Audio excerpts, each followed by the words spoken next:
What is going on, everybody? Welcome back to the channel. After Sound here, bringing you Splinterlands content every single day. We also stream right here on this channel every Tuesday, Thursday, and Sunday morning, so come by and say hello.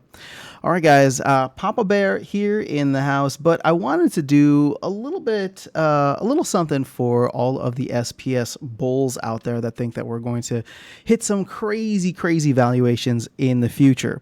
Now, obviously, nobody knows what's going to happen. This is not financial advice, and I am not telling you that SPS will go to $1, but I am curious to know how much would we need to burn so that SPS, if it hits $1, because those two things are separate, if SPS hits $1, the market cap would actually make sense in the context of all of the other games and projects that are out there.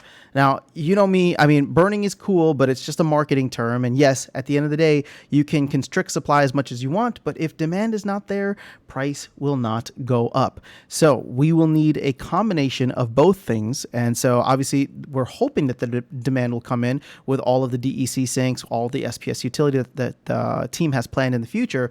But to make it a little bit easier, we also hoped that burning a lot of the SPS for DEC will help constrict their supply and therefore make the price actually that much more volatile.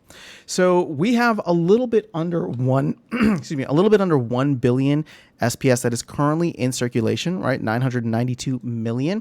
And I believe we're getting about like a million per day, or 30 million being printed per month. Sorry, not printed, but distributed per month. So I'm going to keep us at around the 1 billion range because it's not going to go that crazy over the next couple of months. And obviously, if we continue to burn SPS for any of the node licenses or for DEC, that will start to normalize us out, hopefully around this 1 billion range. So let's go back over to CoinGecko. I have a lot of the top gaming or GameFi coins here, and so I just want to compare where we're at from a market cap perspective. So you can see something like ApeCoin is at 1.8 billion, Axie Infinity is 1.1 billion, Sandbox is 1.2 billion.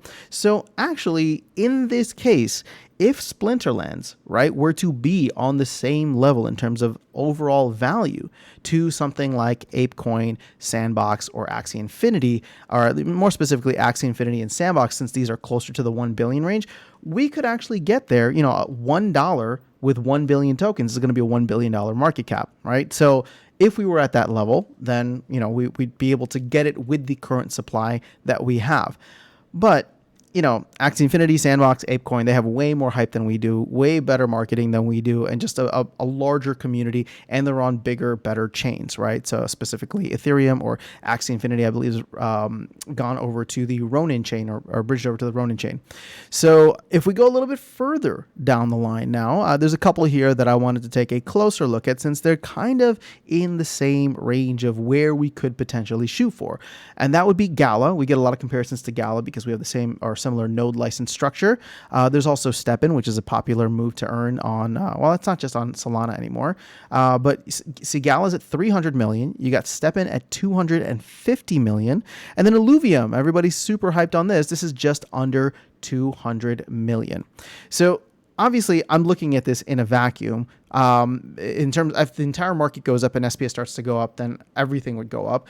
But the thing is, if we look at it in a vacuum where Splinterlands can essentially decouple and start moving on its own because we have the flywheel, because we have all this demand coming in, all these different catalysts for the project itself, it could, in a way, catapult itself up to the level without these moving significantly. So if we want to get to 300 million or 200 million or 250, how much will we need to burn to get SPS at $1? Well, now this is where the numbers start to look ridiculous, right? Because in order for that to make sense, we would need to burn 700 million SPS to have SPS at $1 with a $300 million market cap, right?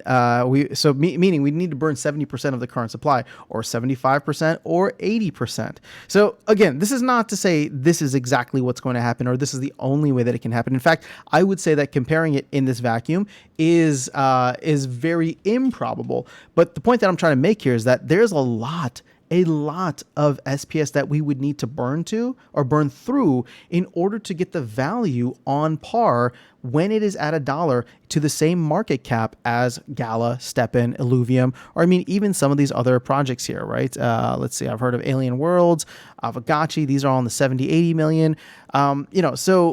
Again, when we talk about the amount of SPS that needs to be burned, it's going to be quite a bit, right? There's a lot of DEC that we need to eat through first. And then in my opinion, there's a lot of SPS. Now, here's the thing. Nothing happens rationally, right? So obviously I'm looking in a vacuum and I'm saying if X happens, if it's A, then B, then C, but obviously we don't live in a world like that.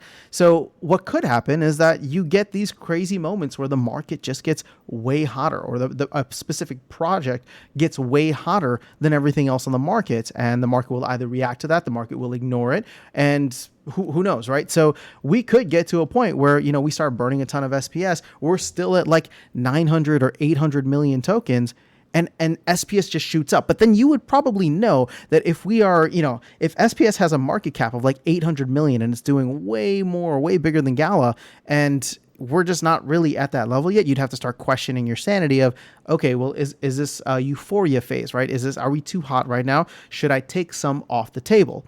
But again, nobody really thinks like that, right? Like market, mass market sentiment is like, it's going up. Let me get in now before we get to the moon. But the problem is the moon ends up being a lot closer than you realize sometimes. And, last year, or not last year, but 2 years ago, SPS hit $1 and everyone's just like, man, this thing is going to $10. But people didn't realize we were already on the moon. In fact, we had already launched away from the moon back to Earth when we started dipping back under $1.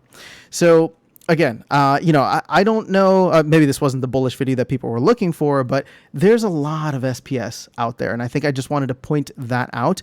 Now, if we do get into, Axie Infinity territory and we can start to rival some of the larger projects out there, or the market as a whole picks up and we see the entire market do multiples, right? Because let's look at something like Gala, for example, right? And Gala is just one of my favorites to look at because it's similar to the Splinterlands model of not Splinterlands the game, but Splinterlands the platform that has multiple games either on top of it or adjacent to it. So Gala is one of those, similar type of platforms. So if we go, let's look at the max, right? So you can see here at the top, let's look at market cap, sorry. So we can see that market cap for Gala topped out at like 2 billion, right? No, I'm sorry, 5.4 billion in November of 2021.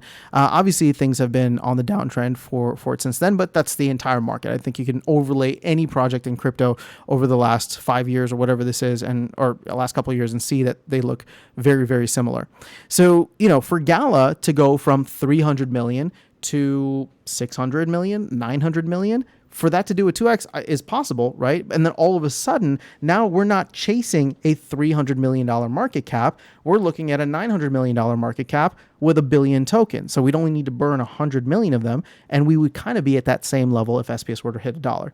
So obviously, like I said, nothing happens in a vacuum, and it's never going to be one project versus the other, but I'm just trying to show you how the entire market growing helps us, but also if we do happen to decouple from the market, how difficult it would be to start reaching some of these levels. Although I would say, and this could be, I'll leave on a positive note here, if Splinterlands can start to do some awesome stuff and decouple from the market, then it doesn't really matter where the other projects are, because we're kind of setting our own trajectory and we are able to provide value or have value within the project that is no longer really comparable to the top projects out there. And this isn't me bashing on the other projects. This is just saying, like, if Splinterlands starts lining up partnerships, we get more stuff for GLS. We get another GLS, right? Another project or another game that brings value to SPS stakeholders. We get maybe the Warner Music thing. All that stuff starts to happen over the next 6, 12, 18, 24 months. Who knows how long? We could start to see some awesome stuff happen with the amount, even with the amount of SPS that is currently in circulation. So hopefully this was fun, entertaining, educational for you. Again, I just wanted to kind of compare between some of the top projects here and where we would need to be. But if you have any questions, let me know. Otherwise, I will catch you all in the next video and see you around the game. Take care.